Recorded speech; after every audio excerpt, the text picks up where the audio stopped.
Salut tout le monde, j'espère que vous allez bien. Aujourd'hui, je suis avec une invitée spéciale, Marie-Philippe. Salut. Ça va bien? Oui, toi? Oui, ça va super bien. Marie-Philippe est orthopédagogue. Oui.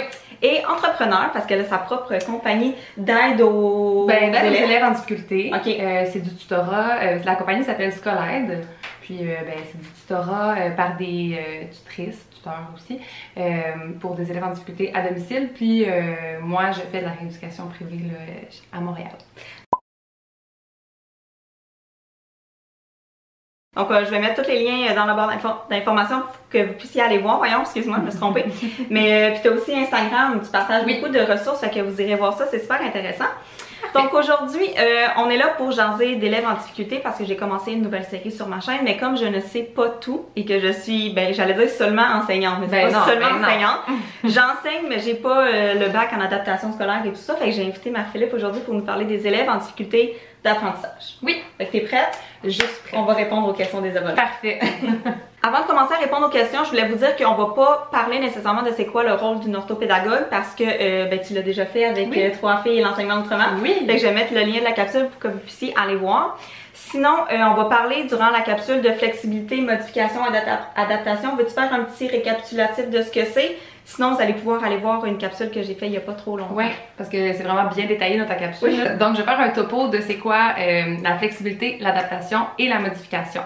La flexibilité, en fait, c'est comme une souplesse de l'enseignante pour tous les élèves de sa classe, qu'il y ait un diagnostic ou non, une cote ou non. Tout le monde peut y avoir accès. Tout le monde peut y avoir accès. Puis c'est, par exemple, donner l'utilisation des coquilles. Tu peux travailler debout, tu peux avoir un espace isolé des autres pour travailler un isoloir. Ça va pas changer du tout la tâche en cours, mais ça permet... parfois, oui, hein, parce que la flexibilité, ça peut être aussi, mettons, selon ton bon jugement, tu peux dire à un de tes élèves, OK, juste pour aujourd'hui, je vais aller lui encercler, mettons, les erreurs dans sa dictée ou, tu sais, je vais lui faire comme une précorrection de sa dictée une seule fois, pas à chaque fois, sinon ce serait pas du tout de la flexibilité. Oui. Mais si je pense que ça peut être bénéfique puis il peut avoir un apprentissage, mettons, là aujourd'hui, pour cette petite période-là, c'est un besoin ponctuel qu'il y a, ça pourrait être fait. OK. Ensuite de ça, bon, la marche au-dessus, c'est l'adaptation. Donc, un élève qui a un bulletin adapté, c'est pas essentiel de l'écrire dans son bulletin. C'est vraiment quand il est modifié, il faut l'écrire dans le bulletin. Adapté, on peut, mais c'est pas tenu de le faire parce que quand c'est de l'adaptation, les tâches sont pas modifiées. C'est les mêmes exigences. Donc, on va juste permettre à l'élève de faire la tâche, par exemple, avec plus de temps. On peut adapter le matériel. Donc, on va grossir le texte pour lui, on enlève les images. On peut, je sais pas moi, lui permettre d'avoir un aide-mémoire sur son bureau. En tout cas, il y a différentes choses, mais ça va pas changer la tâche en cours. Quand c'est de la modification, ça c'est la dernière... Le dernier recours. Dernier recours, parce que là, le bulletin il est modifié. Souvent, ça va être pour des élèves, comme tu as dit dans ton autre capsule, qui ont quand même un retard là, de comme plus qu'un an sur les apprentissages des autres. Donc, ils vont faire, mettons, des mathématiques de 3e année à la place de 4e ou même 4e à la place de 5e. Donc, pour ces élèves-là, on n'a pas le choix de modifier les tâches ou même de leur donner droit à leur cahier d'exercice. La première question que j'ai reçue, c'est comment être efficace quand on a des modifications à faire pour un élève.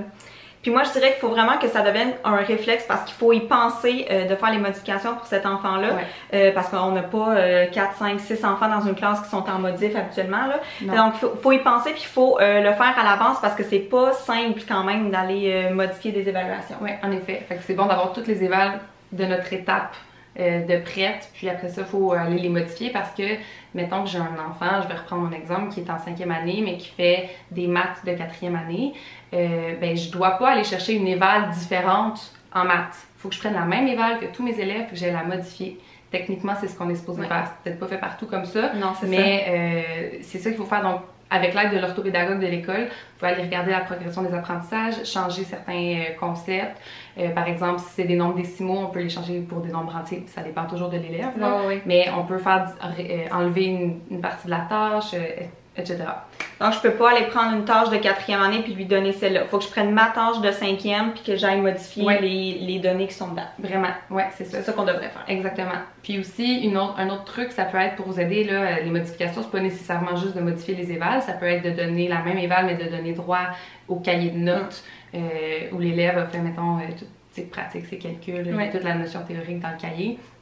Vous pouvez lui donner droit à ça. Donc, il faudrait que l'élève soit conscient de ça, puis que ce soit aussi sa responsabilité. Il faut vous enlever un peu de pression, de penser à tout, parce que dans la journée, les profs, ils ont tellement de choses à faire que si l'élève, il y a une part de responsabilité, ou même il y a un collègue qui peut lui rappeler, mais à chaque fois qu'on a une évaluation de maths, toi, tu as le droit à ton cahier. Donc, vas-y, va le chercher. Fait comme ça, vous allez vous enlever un petit peu de pression, mais c'est sûr qu'il ne faut pas tout que ça repose sur l'élève. Non, c'est sûr, mais tu sais, rendu avec les grands, je pense que, moi, j'ai une élève qui elle me le dit là, je vais aller chercher mon ordi, ou là, je vais aller chercher la calculatrice. C'est ça.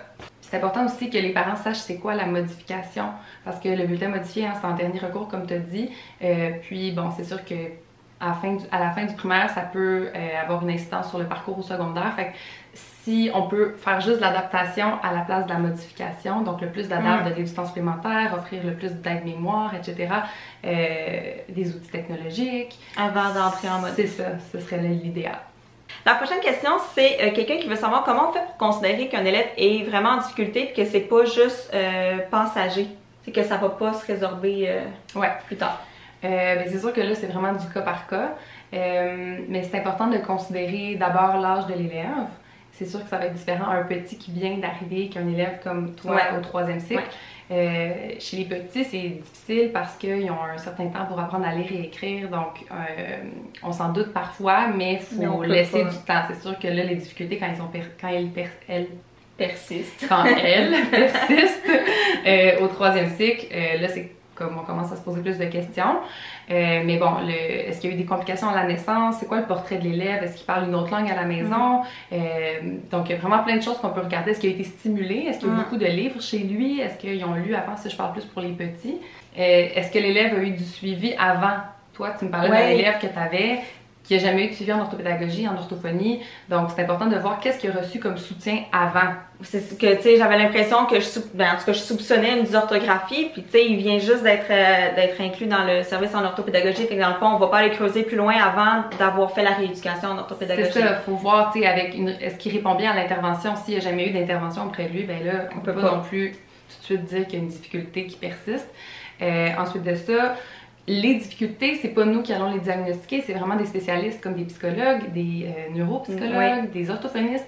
Et c'est vraiment important, une fois qu'on dit, bon, il y a eu plein de soutien, il répond, il y a même du soutien privé, exemple en orthophonie. Tu sais, là, il y a quelque chose, on sait pas c'est quoi, mais ça se peut vraiment.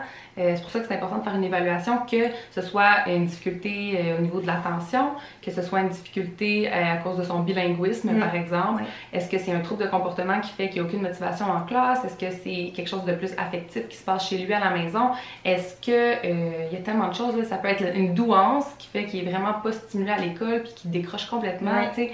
Fait que les difficultés scolaires, c'est une chose parmi plein d'autres possibilités. Puis on a plein, dans le fond, c'est qu'on a plein d'autres vérifications à faire avant de s'assurer qu'il y a vraiment un problème. Dans le fond, c'est ça. Je réponds pas tant à la question parce que je fais plein de possibilités. Non, mais c'est ça, parce que c'est chaque enfant est différent, fait qu'il faut faire les vérifications pour chaque Vraiment un bon portrait de l'élève, puis après ça, ben, on se rencontre tout le monde, tous les intervenants ensemble, puis on propose des solutions, des moyens pour les parents. La prochaine question, c'est à savoir si on a un ratio maximum d'élèves en difficulté dans nos classes. Ben oui puis non, parce qu'en fait, on a au 3e cycle, on a droit à 26 élèves par classe.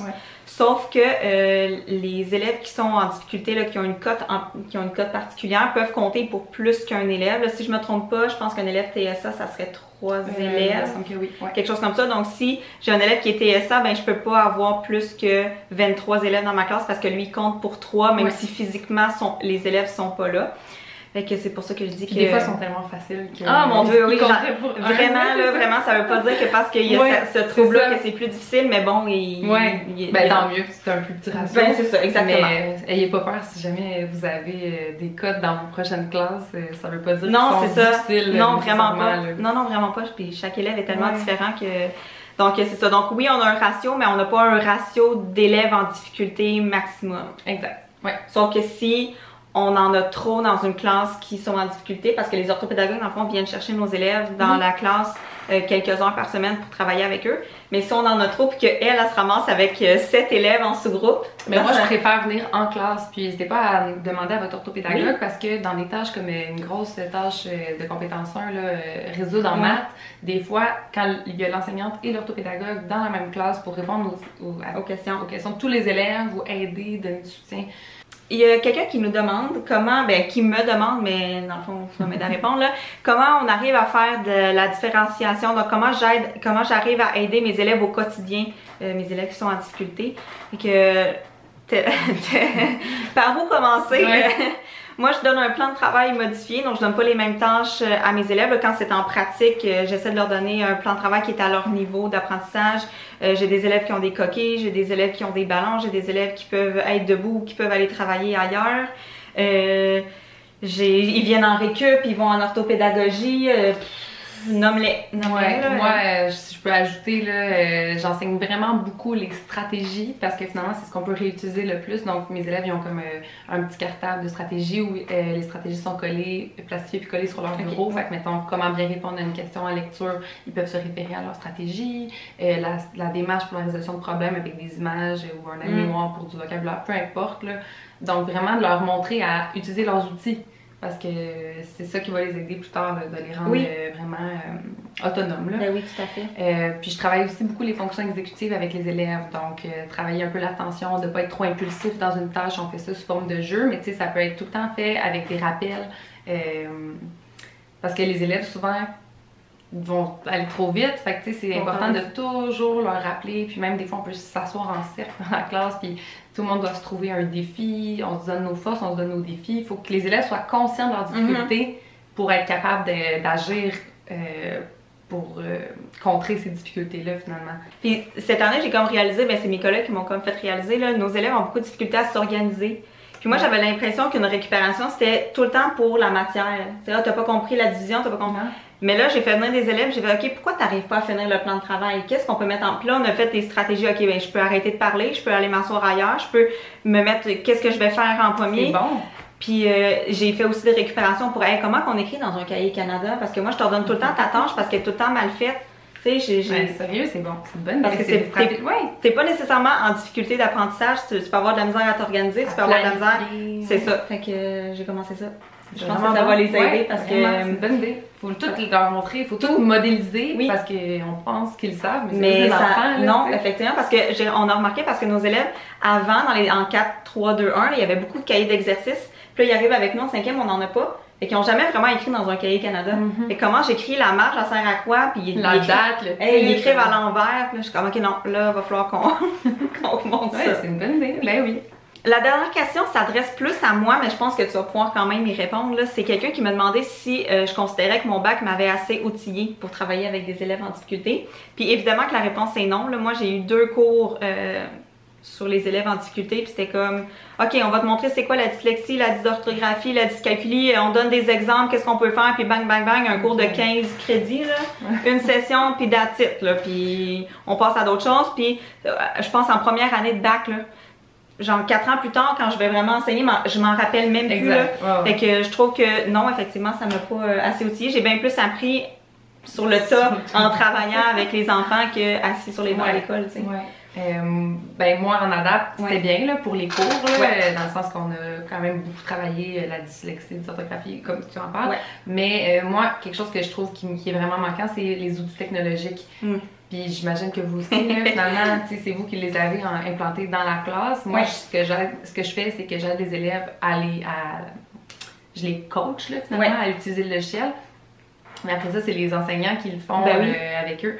Donc moi j'avais vraiment jamais vu c'était PowerQ ou Lexbar avant, puis c'est comme faut que je leur enseigne. Donc, faut que tu montres, toi ton rôle c'est de ma propre formation, puis mon rôle c'est de leur montrer, puis je savais même pas comment l'utiliser, tu sais. C'est ça, moi c'est l'orthopédagogue qui m'a montré comment faire en même temps que de le montrer à mes élèves quand j'étais en 3e année.